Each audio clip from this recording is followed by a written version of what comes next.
ইতোমধ্যে তেলের দাম বৃদ্ধির একটি গুজব ছড়িয়ে পড়েছে চারদিকে, এ নিয়ে আপনার কাছে কি তথ্য আছে?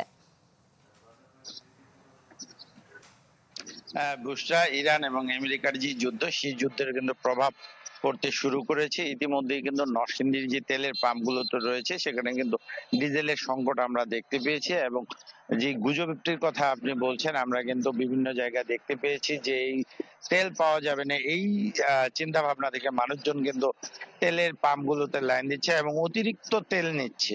যে তেলের, হ্যাঁ, যাদের তেল লিটার 5 লিটারের প্রয়োজন তারা 10 লিটার নিচ্ছে, তাদের 10 লিটার প্রয়োজন তারা 20 লিটার নিচ্ছে। অপটিক্যাল ব্রাইটেনার, কালার গার্ড এবং ডার্ট লক সমৃদ্ধ অ্যাডভান্স ফর্মুলায় এলো নতুন রে ডিটারজেন্ট পাউডার।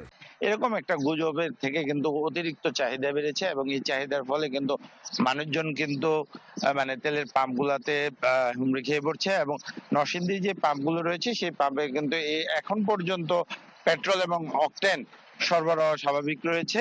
এবং এই মুহূর্তে ডিজেলের কিছুটা সংকট আমরা দেখতে পাচ্ছি। সকাল থেকে যে একটু কথা বলার চেষ্টা করবো, এখানে পেট্রোলের জন্য রয়েছে, কি সংকট রয়েছে পাম্পে একটু বলবেন?